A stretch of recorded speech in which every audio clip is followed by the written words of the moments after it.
안녕하세요. 잡학사전 진행의 정혜윤입니다. 오늘은 빈주형 노하늘 아나운서와 함께합니다. 안녕하세요. 안녕하세요.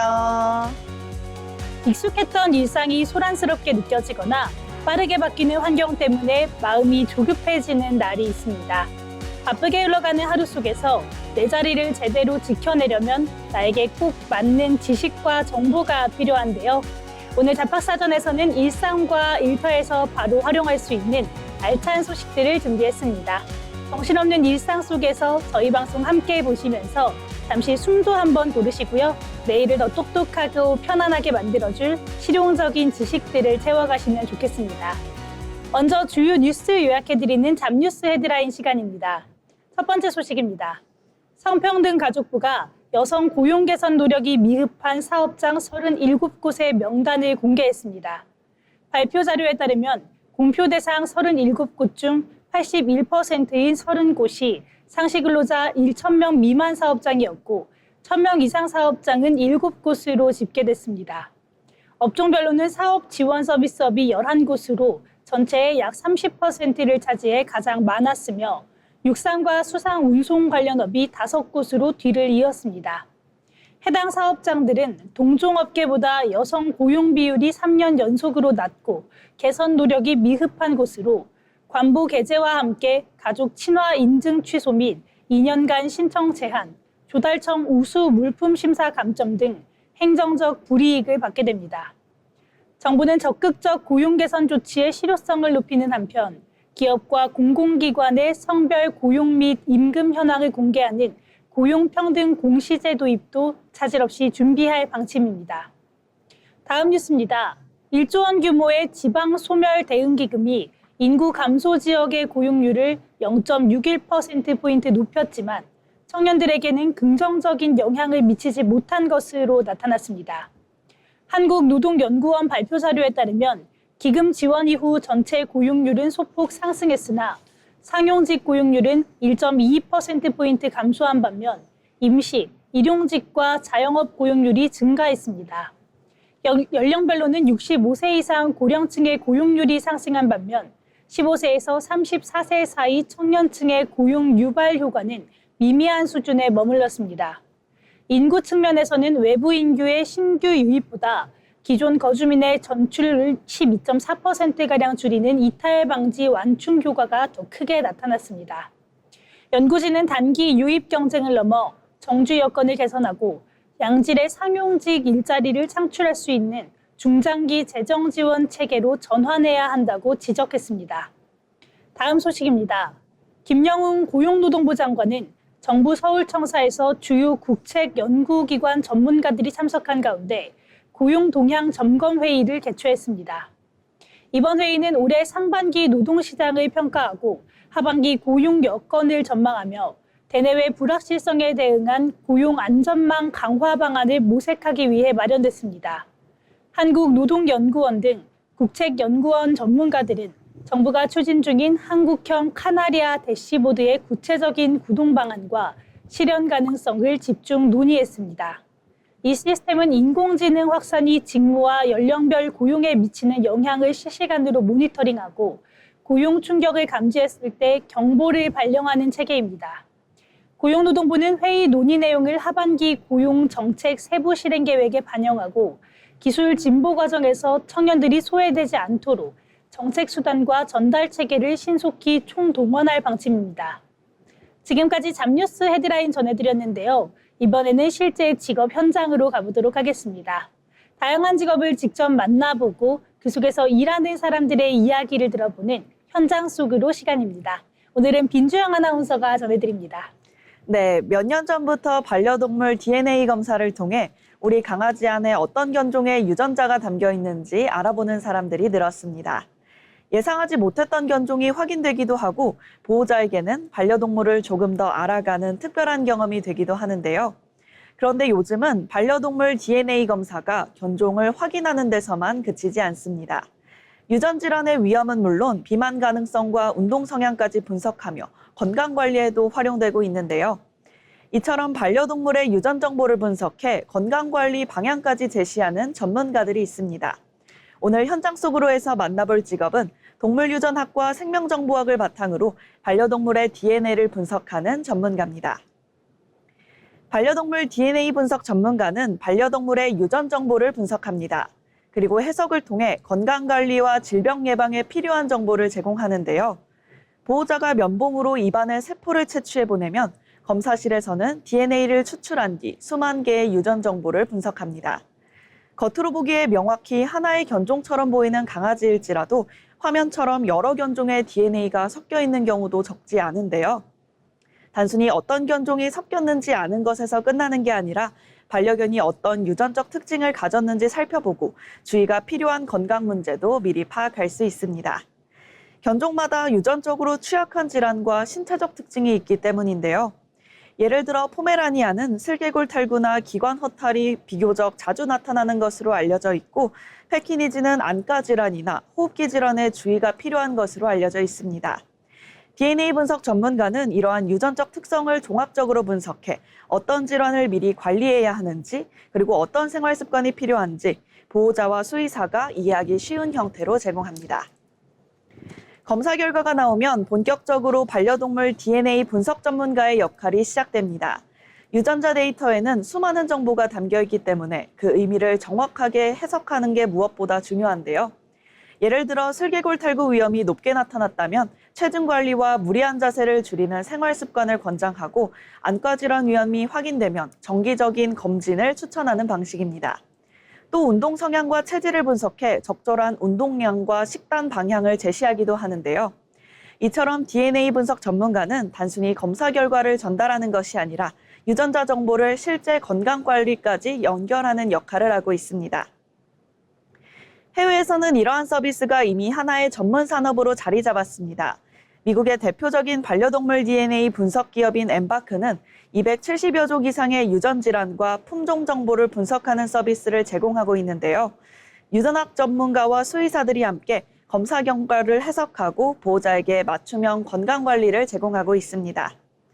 또 다른 기업인 위즈덤 패널 역시 품종 분석뿐 아니라 질병 위험과 약물 민감성 등을 분석하며 예방 중심의 반려동물 헬스케어 서비스를 운영하고 있습니다. 과거에는 우리 강아지가 어떤 견종일까를 알아보는 것이 목적이었다면 이제는 질병을 예측하고 예방하는 정밀 헬스케어로 발전하고 있습니다.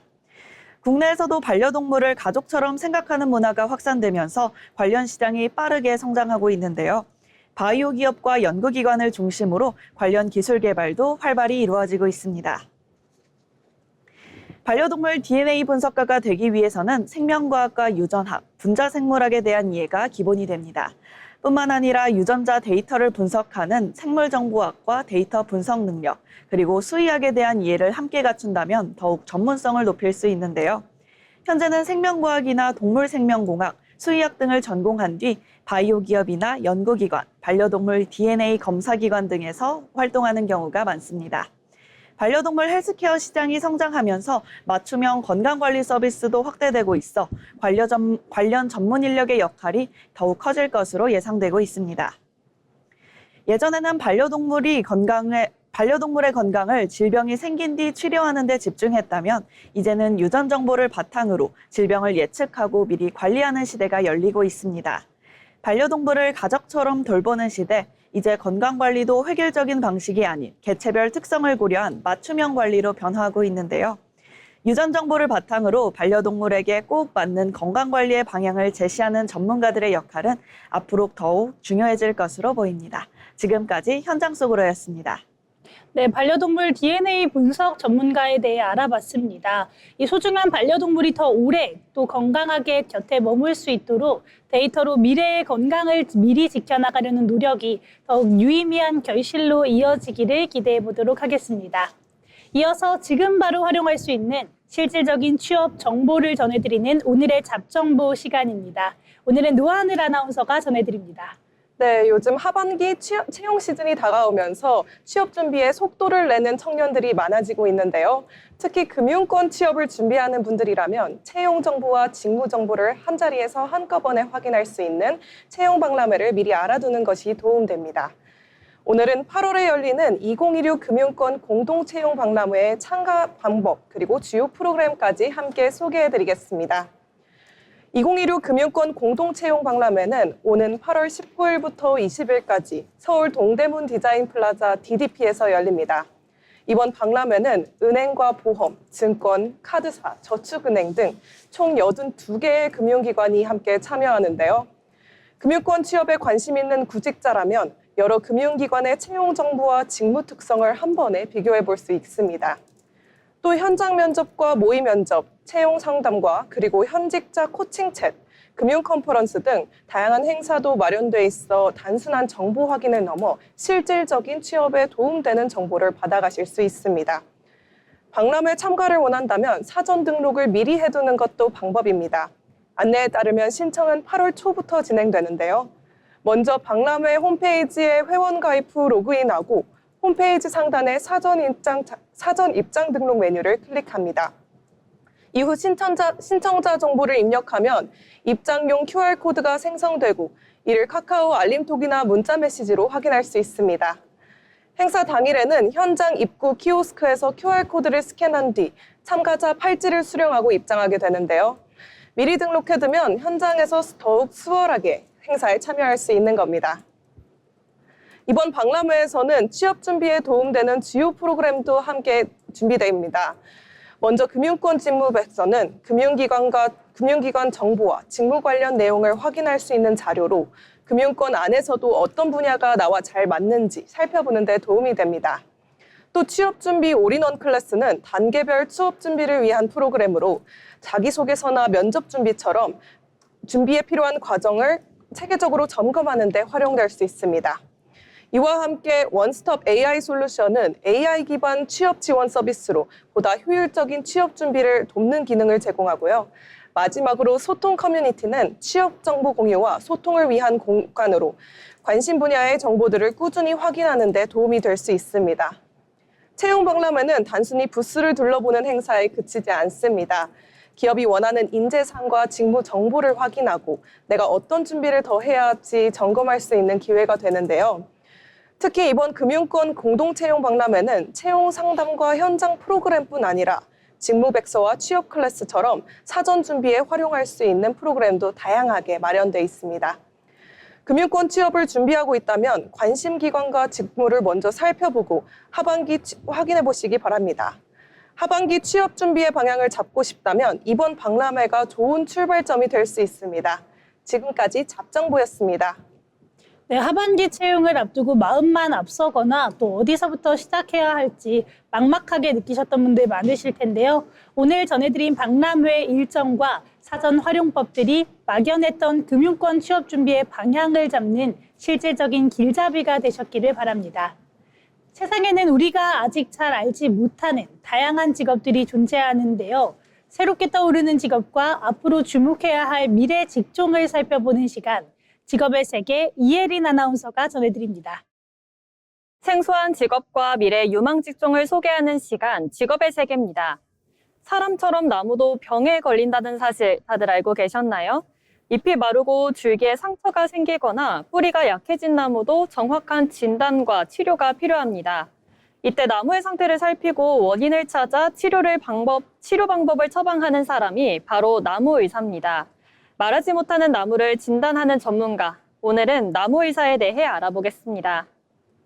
나무의사는 병해충과 토양 문제, 대기오염과 기상 피해 등으로 약해진 나무를 진단하고 회복하는 방법을 제시하는 수목진료 전문가입니다. 단순히 가지를 자르거나 약을 뿌리는 것이 아니라 잎과 줄기, 뿌리 상태와 주변 환경을 종합적으로 살펴 피해 원인을 파악하는데요. 아파트와 학교, 공원, 가로수처럼 생활 공간의 나무를 건강하고 안전하게 관리합니다. 업무는 예찰과 진단, 처방과 평가의 4단계로 진행됩니다. 먼저 잎과 줄기, 가지와 뿌리를 확인하고 토양과 수분, 햇빛 환경을 관찰합니다.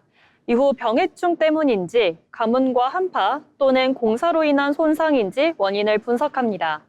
진단 결과에 따라 가지치기와 토양 개량, 영양 공급, 약제 사용 등을 처방하는데요.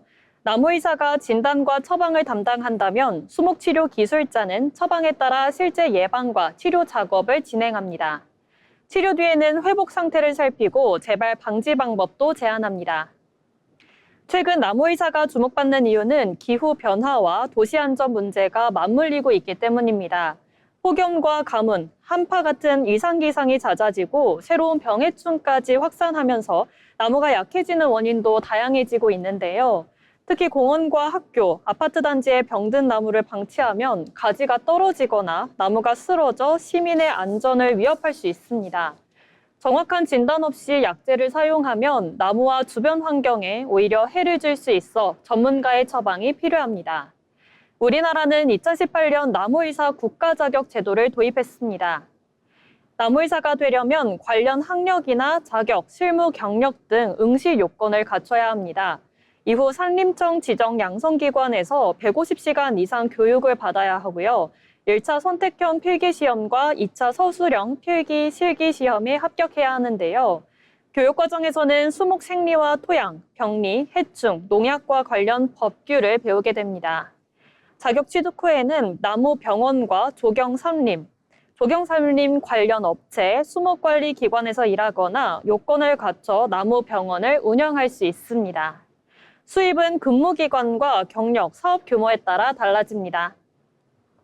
나무의사에게는 식물과 토양, 병해충에 대한 지식과 함께 작은 변화를 놓치지 않는 관찰력과 분석력이 필요합니다.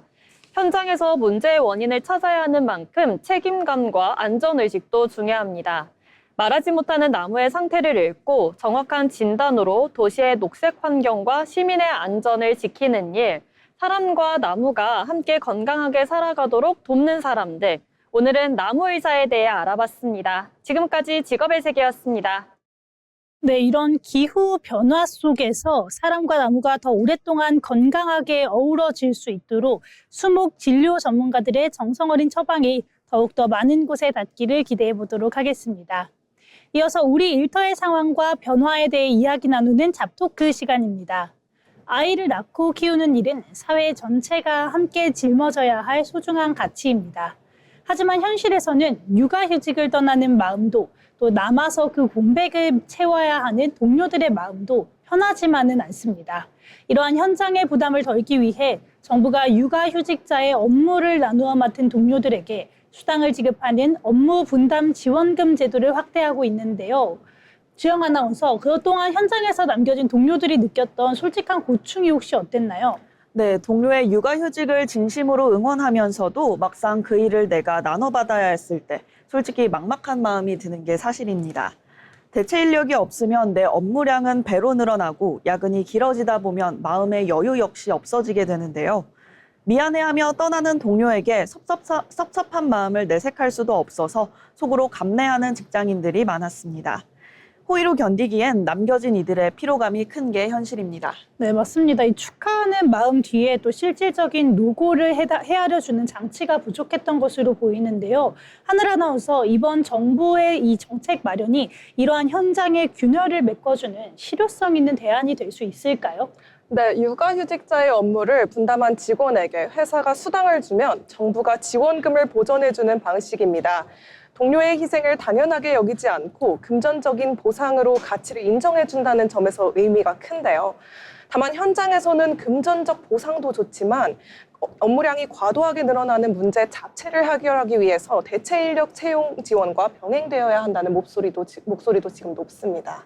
돈이라는 보상만으로 이 모든 부담이 완벽하게 사라지기는 어렵다라는 이야기 같은데요. 그렇다면 이 지원금 제도가 일터에 건강하게 뿌리 내리기 위해서는 어떤 노력이 더 필요할까요? 주영 아나운서, 어떻게 생각하세요? 먼저 업무 재배치의 투명성이 확보되어야 합니다. 누구 한 사람에게만 부담이 쏠리지 않도록 조직 차원에서 업무를 공정하게 나누고 지원금이 실제 일을 맡은 직원에게 고스란히 전달되도록 투명하게 운영돼야 하는데요. 남겨진 동료의 수고를 회사가 공식적으로 감사하게 여길 때 미안한 마음도 덜어낼 수 있을 겁니다. 네, 그뿐만 아니라 기업의 문화적 전환도 시급한데요. 지원금을 받으니 일을 더 해도 된다는 식의 접근은 경계해야 합니다. 정부의 지원 제도를 적극 활용해 대체 인력을 구하는 노력을 최우선으로 하되 공백을 메우는 동료들에게는 실질적인 보상과 함께 휴식 시간을 보장해주는 세심한 관리가 필요합니다. 네, 맞습니다. 이 육아휴직이라는 것이 개인의 특혜가 아니고 또 동료의 업무 분담 역시 당연한 희생이 아닙니다. 아이를 키우는 일도 또 그 공백을 메우는 일도 모두 우리 일터가 함께 지켜내야 할 소중한 노동이 될 텐데요. 정부의 정책이 남겨진 이들의 따뜻한 마음을 소모시키지 않고 또 서로를 다정하게 응원하는 일터를 만드는 든든한 버팀목이 되기를 바랍니다. 오늘의 잡토크는 여기서 마칩니다.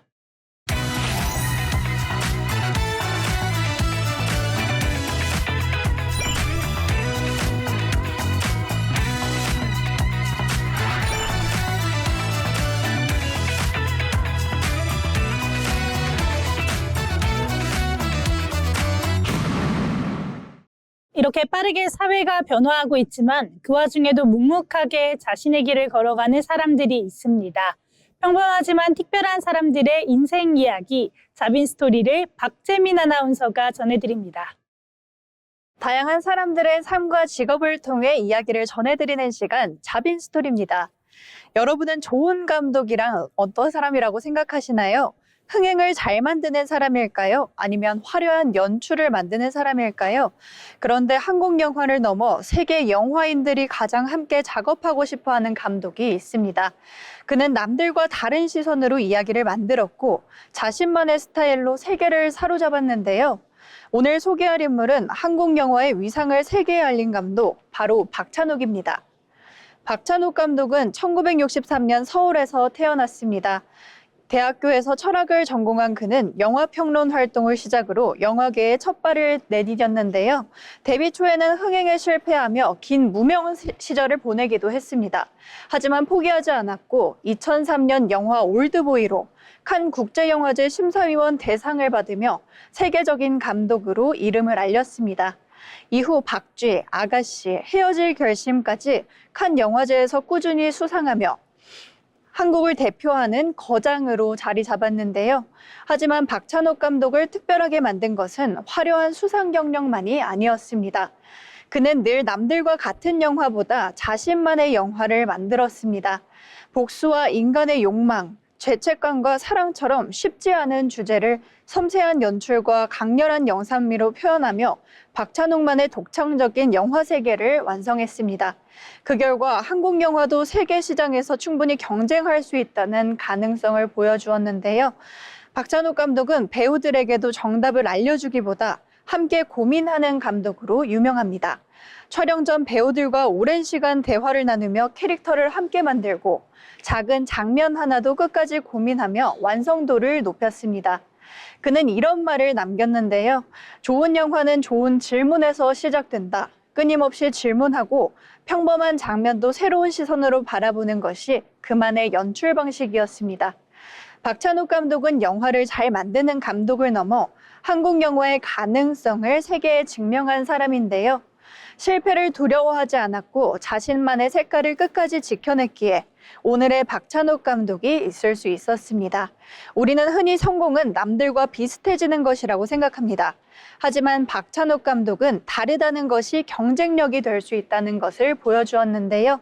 누군가의 시선을 따라가기보다 자신만의 시선을 끝까지 믿는 것, 그것이 세계가 주목하는 작품을 만드는 시작이었습니다. 지금까지 자빈 스토리였습니다. 네, 남들과 다른 시선과 또 깊은 고민으로 자신만의 영화 세계를 구축해 이 한국 영화를 무대를 세계로 넓힌 박찬욱 감독의 이야기였습니다. 남을 따라가기보다는 나만의 색깔과 또 시선을 끝까지 믿고 지켜가는 일이 얼마나 큰 힘이 되는지 돌아보는 계기가 되셨으면 좋겠습니다. 이어서 이번 시간은 경제로 보는 일터입니다. 경제의 변화는 곧 일의 방식과 일자리의 모습에도 영향을 미치는데요. 이번 시간에는 경제 흐름을 통해 산업과 일터의 변화를 함께 들여다보도록 하겠습니다. 김하영 아나운서가 전해드립니다. 경제 흐름을 통해 우리 일터를 들여다보는 시간, 경제로 보는 일터입니다. 최근 인공지능은 화면 속에서 답을 해주는 것을 넘어 실제로 움직이며 일하는 단계로 진화하고 있습니다. 사람처럼 보고 판단하고 직접 물건을 옮기거나 작업을 수행하는 이른바 피지컬 AI, 즉 실물 인공지능이 빠르게 확산되고 있는데요. 제조업과 물류, 서비스업까지 다양한 산업에서 활용되며 새로운 시장을 만들어가고 있습니다. 오늘은 피지컬 AI의 확산이 산업과 우리의 일자리에 어떤 변화를 만들고 있는지 살펴보겠습니다. 피지컬 AI가 주목받는 가장 큰 이유는 인공지능 기술이 실제 산업 현장으로 빠르게 변화되고 있기 때문입니다. 생성형 AI가 정보를 분석하고 답변을 만드는 역할이었다면 피지컬 AI는 카메라와 센서 등을 통해 주변 환경을 인식하고 스스로 판단해 행동하는 것이 특징인데요. 여기에 고령화와 인력 부족 문제가 맞물리면서 반복적이거나 위험한 작업을 대신할 수 있는 기술에 대한 관심도 커지고 있습니다. 이처럼 AI는 이제 소프트웨어를 넘어 현실 공간에서 함께 일하는 기술로 진화하고 있습니다. 피지컬 AI 시장이 성장하면서 관련 산업도 빠르게 변화하고 있습니다. 제조 공정에서는 생산을 돕는 협동 로봇이 늘어나고 있고, 물류센터에서는 상품을 분류하고 운반하는 자율 로봇이 활용되고 있는데요. 서비스업에서도 서빙 로봇이나 청소 로봇, 순찰 로봇처럼 사람과 함께 일하는 다양한 AI 기반 제품이 활용되고 있습니다. AI와 로봇 기술이 결합하면서 기존 자동화 산업이 한 단계 더 발전하고 있는 것입니다. 피지컬 AI 산업이 성장하면서 새로운 전문 인력에 대한 수요도 커지고 있습니다. 로봇 제어 소프트웨어를 개발하는 개발자와 AI 모델을 학습시키는 엔지니어는 물론 로봇을 유지 관리하는 기술자의 역할도 중요해지고 있는데요. 또 산업 현장에 AI 시스템을 도입하고 운영을 지원하는 AI 컨설턴트와 로봇 안전 전문가에 대한 수요도 늘어나고 있습니다. 기술이 발전할수록 사람을 완전히 대체하기보다 새로운 형태의 일자리를 만들어가고 있는 것입니다. 물론 피지컬 AI가 모든 일을 대신할 수 있는 것은 아닙니다. 예상하지 못한 상황에 유연하게 대응하거나 사람과의 섬세한 소통이 필요한 업무는 여전히 사람의 역할이 중요한데요.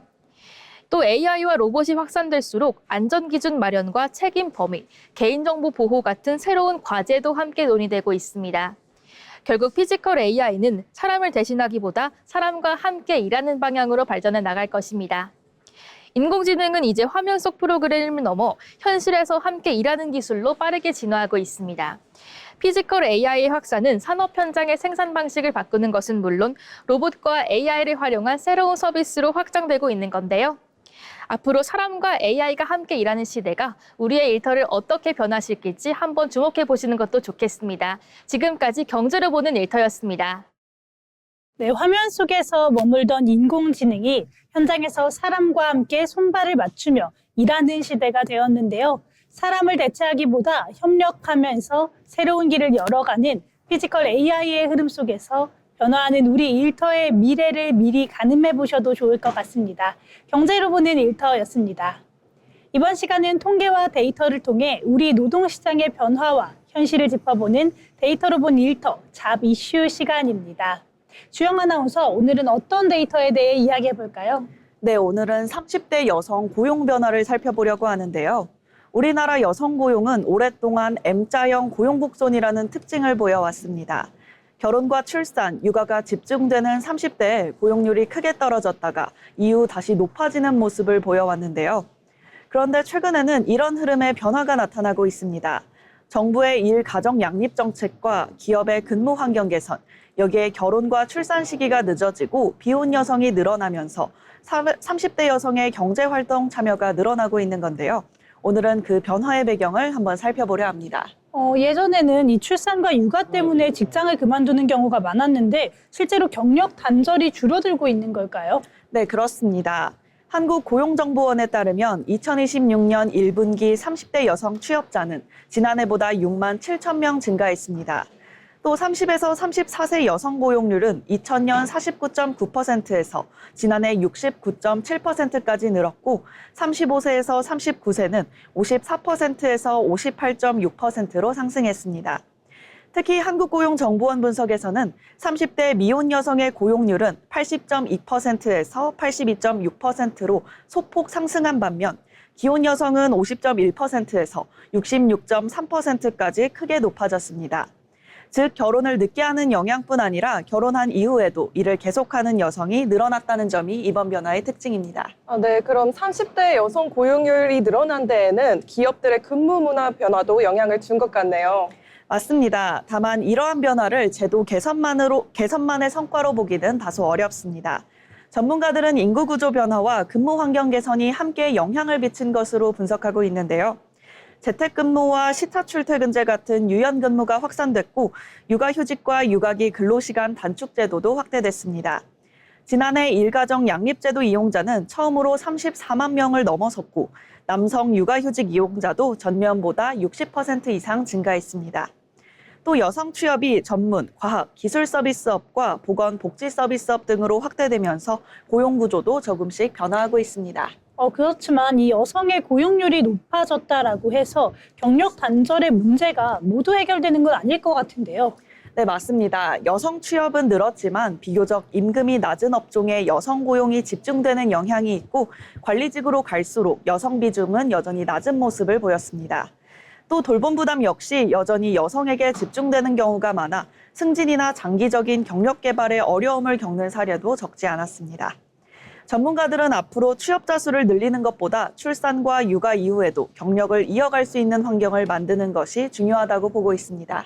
네, 그럼 결국 중요한 건 그 여성 고용률 자체보다 누구나 경력을 이어갈 수 있도록 하는 그 노동 환경을 만드는 거겠네요. 네, 30대 여성 고용 증가는 우리 노동시장이 변하고 있다는 긍정적인 신호입니다. 앞으로는 돌봄 부담을 사회가 함께 나누고 유연한 근무 환경을 확대하는 것은 물론 여성들이 관리직과 핵심 직무에서도 성장할 수 있는 환경을 만드는 것이 중요합니다. 결국 노동시장의 경쟁력은 더 많은 사람이 일하는 것이 아니라 누구나 경력을 이어갈 수 있는 환경을 만드는 데 달려 있다고 봅니다. 네, 이 30대 여성 고용의 변화는 단순한 취업자 증가를 넘어서 또 노동시장 변화를 보여주는 중요한 지표가 될 텐데요. 앞으로는 이러한 변화가 더 많은 사람들에게 안정적인 일자리와 또 지속 가능한 경력으로 이어질 수 있을지 계속해서 지켜보는 것이 필요하겠습니다. 그럼 이어서 하늘 아나운서, 다음은 어떤 데이터를 살펴볼까요? 네, 오늘은 폭염 속 일터 안전 문제에 대해서 함께 알아보도록 하겠습니다. 요즘처럼 한낮 기온이 크게 오르는 시기에는 출퇴근길만으로도 더위가 체감되는데요. 그런데 누군가에게 폭염은 단순히 덥고 찝찝한 날씨가 아니라 건강과 생명을 위협하는 일터의 위험 요인이 되기도 합니다. 질병관리청에 따르면 지난해 온열질환 응급실 감시체계를 통해 확인된 온열질환자는 4,460명, 추정 사망자는 29명이었습니다. 생각보다 이 숫자가 크네요. 더위가 실제 건강 피해로 많이 이어지고 있다는 뜻이군요. 네, 맞습니다. 특히 일터와 관련된 수치도 눈에 띄는데요. 지난해 온열질환이 가장 많이 발생한 장소는 실외 작업장이었습니다. 실외 작업장에서 발생한 온열 질환자는 1,431명으로 전체의 약 3분의 1을 차지했는데요. 건설 현장이나 도로, 물류, 택배, 농어업처럼 햇볕과 높은 체감 온도에 오래 노출되는 일터일수록 이 위험이 커질 수밖에 없습니다. 폭염이 단순한 날씨 문제가 아니라 노동 환경 문제로 이어질 수밖에 없겠군요. 네, 그렇습니다. 더위는 집중력을 떨어뜨리고 탈진이나 어지럼증을 일으켜 작업 중 사고 위험까지 높일 수 있는데요.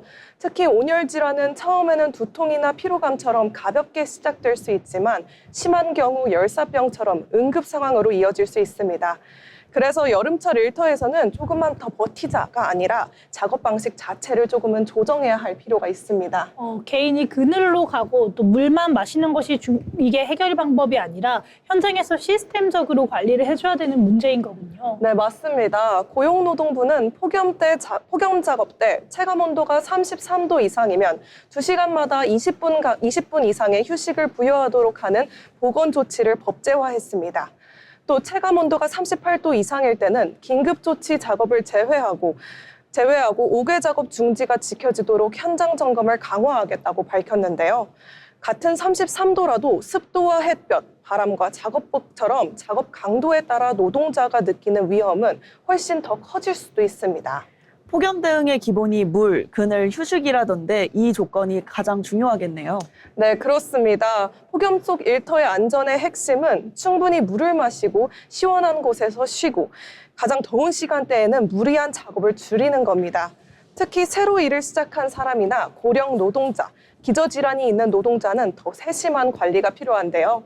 지난해 온열 질환자 4,460명, 그리고 실외 작업자 발생 1,431명이라는 숫자는 폭염이 실제 일터의 안전 문제로 이어지고 있음을 보여주고 있습니다.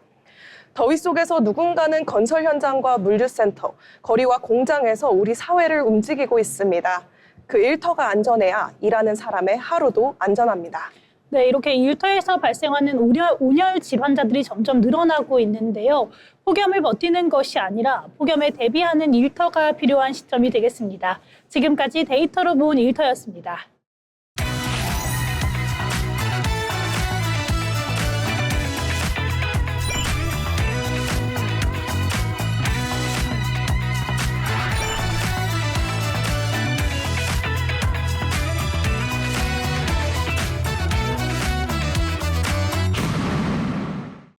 취업을 준비할 때 중요한 것 중 하나는 바로 기업을 제대로 이해하는 것입니다. 기업의 특징과 산업 트렌드를 살펴보는 시간, 기업사전 기업을 알고 잡자, 김아림 아나운서가 준비했습니다. 기업을 쉽고 재밌게 알아보는 시간, 기업사전 시간입니다. 콘서트나 뮤지컬, 스포츠 경기 티켓을 예매할 때 가장 먼저 떠오르는 이름 가운데 하나가 바로 인터파크 티켓입니다. 매표소 앞에서 길게 줄을 서던 시대를 지나 이제는 스마트폰 하나로 원하는 좌석까지 직접 선택하는 시대가 됐는데요. 오랫동안 국내 공연 예매 시장을 이끌어온 인터파크 티켓이 최근 여행과 여가를 아우르는 플랫폼으로 변화를 이어가고 있다고 합니다. 오늘은 인터파크 티켓을 운영하는 기업, 놀 유니버스를 알아보겠습니다. 인터파크 티켓의 시작은 1998년 문을 연 인터넷 예약 서비스 티켓파크입니다. 공연 정보를 온라인에서 확인하고 원하는 좌석을 직접 고를 수 있는 새로운 예매 방식을 선보이며 당시 큰 주목을 받았는데요. 이후 공연과 전시, 스포츠 경기까지 영역을 넓혀 국내 대표 티켓 예매 플랫폼으로 성장했습니다. 2024년에는 야놀자 플랫폼과 인터파크 트리플이 합쳐지며 놀 유니버스가 새롭게 출범했다고 합니다. 참고로 티켓 판매는 단순히 예매 페이지를 만드는 일이 아닙니다. 기획사가 공연 일정과 좌석, 가격을 정하면 이를 시스템에 반영하고 예매가 시작된 후에는 좌석과 결제 정보를 실시간으로 관리해야 합니다. 여기에 취소와 환불, 발권, 관객 명단 관리, 공연 후 정산까지 이어지는데요. 놀 유니버스는 공연 기획사와 관객 사이에서 이 모든 과정을 연결하는 플랫폼 역할을 하고 있습니다. 그렇다면 놀 유니버스는 어디서 수익을 얻을까요? 가장 대표적인 수익원은 티켓 구매 과정에서 발생하는 예매 수수료입니다. 또 공연 기획사를 대신해 상품 등록과 결제, 발권, 정산 등의 운영 업무를 지원하며 수수료를 받습니다. 여기에 광고와 프로모션, 단체 판매 등 다양한 사업이 더해지는데요. 결국 더 많은 공연과 더 많은 관객을 연결할수록 거래가 늘고 수익도 함께 커지는 규모입니다. 결국 중요한 건 콘텐츠인데요. 티켓 플랫폼의 경쟁력은 결국 얼마나 좋은 콘텐츠를 확보하느냐에 따라 달려 있습니다. 특히 인기 가수의 콘서트나 화제의 뮤지컬을 한 곳에서만 파는 단독 예매는 이용자를 끌어들이는 핵심 경쟁력인데요. 놀 유니버스는 공연 순위와 할인 정보, 오픈 예정 작품 등을 함께 제공하며 이용자가 새로운 공연을 발견할 수 있도록 돕고 있습니다. 단순히 티켓을 판매하는 것을 넘어 문화 소비를 연결하는 플랫폼으로 역할을 넓혀가고 있는 겁니다. 하지만 해결해야 할 과제도 있습니다. 바로 매크로와 암표 문제입니다. 자동화 프로그램으로 티켓을 대량 구매한 뒤 웃돈을 붙여 되파는 사례가 이어지며 실제 관객이 정가의 표를 구하기 어려운 일이 반복되고 있습니다. 이를 막기 위해 예매처들은 본인 인증, 또 모바일 티켓, 현장 신분 확인, 부정 예매 모니터링 등을 강화하고 있는데요. 공정한 예매 환경을 만드는 일이 앞으로의 중요한 과제로 남아 있습니다. 네, 인터파크 티켓은 현재 놀티켓이라는 이름으로 운영되고 있는데요. 오는 2026년 9월에는 놀티켓과 놀인터파크 투어를 놀 브랜드로 통합할 계획이라고 합니다. 공연 티켓을 예매한 뒤 숙소와 교통편까지 한 번에 예약할 수 있는 여행 여가 플랫폼을 만들겠다는 구성인데요. 온라인 공연 예매를 이끌어온 인터파크 티켓, 이제는 티켓 판매를 넘어 사람들의 여가 경험 전반을 연결하는 기업으로 변화를 이어가고 있습니다. 앞으로 놀 유니버스가 종합 여행, 여가 플랫폼으로 어떤 성장을 보여줄지 관심 가지면 좋을 것 같습니다.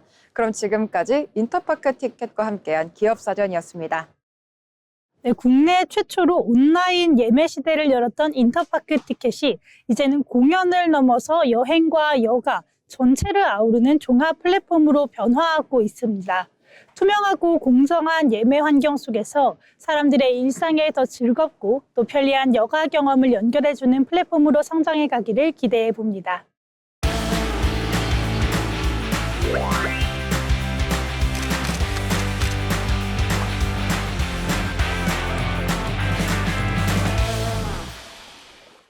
이번 시간은 전국의 맛집과 축제 그리고 핫플레이스를 전해드리는 어디 갈까 시간입니다. 현지수 아나운서와 함께 떠나보시죠. 전국의 축제와 플레이스를 정리해드리는 어디 갈까 시간입니다. 긴 장마가 끝나고 눈부시게 파란 하늘이 펼쳐졌습니다. 묵은 공기가 싹 가시니 마음까지 환해지는 요즘인데요. 이런 날은 따스한 햇살을 따라 무작정 어디론가 떠나고 싶어지죠.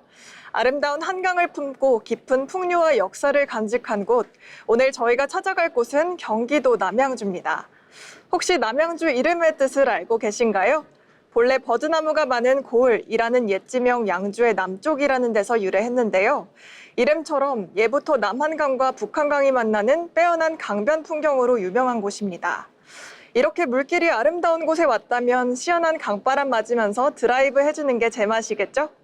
장마가 끝난 직후라 강물도 한껏 풍성해지고 쨍한 햇살이 수면 위로 반짝여 달리시는 내내 가슴속까지 뻥 뚫리는 청량감을 느끼실 수 있겠습니다. 청량한 강바람과 맛있는 먹거리가 기다린 남양주로 지금 한번 떠나볼까요? 드라이브를 즐기다 잠시 차를 세우고 둘러볼 남양주의 대표적인 역사 문화 명소가 있습니다. 바로 조안면에 위치한 정약용 유적지와 실학박물관입니다. 조선 후기 위대한 사상가 다산 정약용 선생이 태어나고 눈을 감은 생가 여유당과 모역이 보존되어 있는 문화유적지인데요. 빗물을 먹으며 유난히 더 싱그러워진 초록빛 정원과 고즈넉한 한옥 건물이 쨍한 여름 하늘과 어우러져 한 폭의 그림 같은 풍경을 자랑합니다. 바로 옆 실학박물관에서 알찬 전시도 관람하고 인근 강변 산책로를 가볍게 걷는 것만으로도 장마철에 찌푸렸던 기분이 말끔히 씻겨나갈 겁니다. 이렇게 멋진 풍경 즐겼다면 이제 여름철 잃어버렸던 입맛을 단번에 찾아줄 식사를 하러 가볼까요? 오늘 남양주의 별미는 산들소리 수목원 입구 근처 별내동 초록숲속에 자리 잡은 쌈밥집 목향원입니다. 이곳은 초가집 모양의 운치 있는 외관과 예쁘게 꾸며진 정원이 인상적인 곳인데요. 은은한 숯불 향이 코끝을 자극하는 석쇠 불고기와 삼색밥, 그리고 싱싱한 유기농 쌈채소가 한 상 가득 차려집니다. 쨍쨍한 여름날 초록빛 나무들로 둘러싸인 고즈넉한 공간에서 건강하고 향긋한 쌈밥 한 입 가득 싸서 드시면 맛은 물론이고 절로 힐링이 되는 기분을 느끼실 수 있습니다. 든든하게 식사를 마친 뒤에는 탁 트인 전망을 자랑하는 북한 강변 카페에서 잠시 쉬어가야겠죠. 북한강로를 따라 이동하면 통창으로 강물이 한눈에 들어오는 근사한 대형뷰 카페들이 줄지어 있습니다. 에어컨 바람 선선한 실내 통창 앞자리에 앉아 시원한 커피 한 잔 들고 햇살에 반짝이는 강물을 바라보는 이른바 물멍타임. 장마 뒤 찾아온 화창한 날씨 덕분에 강물은 더 푸르고 파란 하늘과 뭉게구름이 수면에 반사되는 모습은 바라보기만 해도 시원해집니다. 비가 그치고 찾아온 반가운 햇살처럼 여러분의 오늘 하루도 쨍하고 맑게 빛나길 바랍니다. 답답한 도심을 벗어나 시원한 강바람과 역사, 그리고 맛있는 음식이 기다리는 남양주로 떠나보시는 건 어떨까요? 지금까지 어디 갈까였습니다.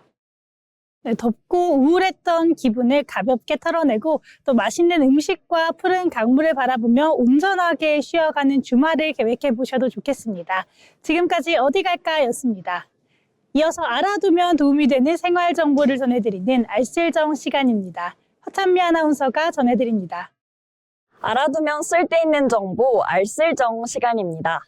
여행지에서 혹은 기념일을 기념하고 싶을 때 스마트폰으로 영상 남기시는 분들 많으실 텐데요.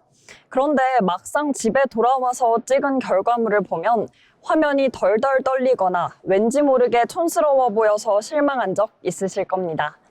비싼 카메라나 장비가 없어도 괜찮습니다. 내 폰에 숨겨진 기능을 활용해 일상을 영화처럼 기록하는 비싼 카메라 부럽지 않은 스마트폰 촬영의 기술 지금 바로 전해드립니다. 가장 먼저 해야 할 일은 바로 카메라 설정에서 격자선을 켜는 겁니다.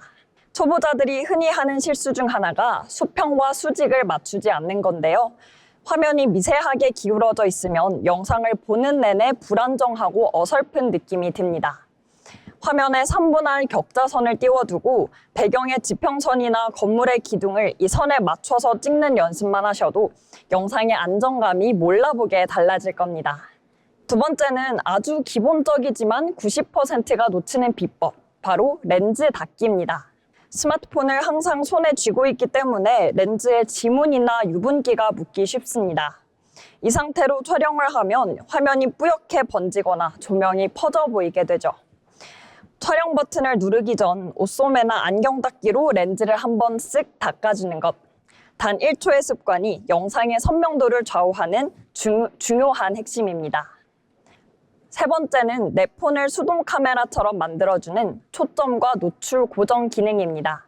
스마트폰 카메라는 알아서 밝기를 조절하기 때문에 영상을 찍는 도중 화면이 갑자기 어두워졌다가 밝아지는 등 널뛰기를 할 때가 있습니다. 찍고자 하는 피사체를 화면에서 2에서 3초간 꾹 눌러보세요.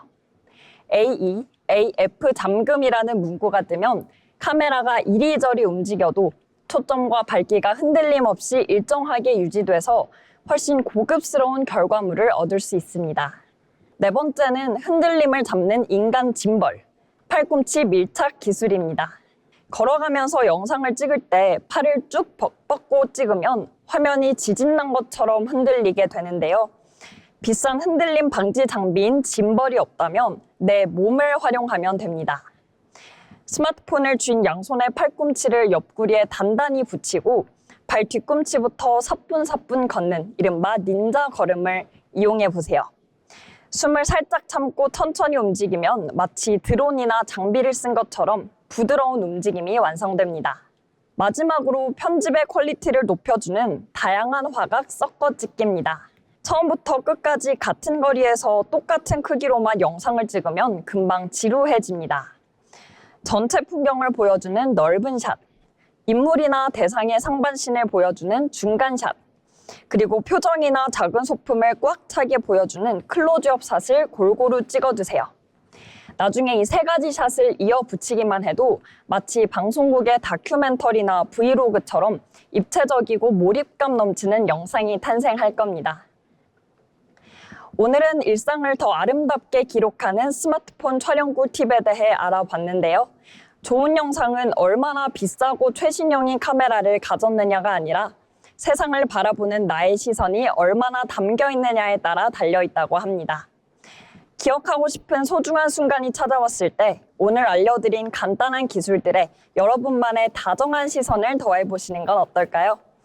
여러분들의 오늘 평범한 하루도 훗날 꺼내보고 싶은 멋진 영화의 한 장면이 되길 바랍니다. 지금까지 알쓸정이었습니다. 네, 스마트폰 촬영 팁에 대해서 알아봤습니다. 이렇게 바쁘게 지나가는 하루 속에서 무심하게 흘려보낼 뻔했던 알짜 정보들이 오늘 여러분의 내일을 한결 편안하고 또 분명하게 만드는 바탕이 되었기를 바랍니다. 저희는 다음 이 시간에도 여러분의 삶에 꼭 필요하고 실용적인 소식들을 안고 다시 찾아오겠습니다. 시청해주신 여러분 고맙습니다.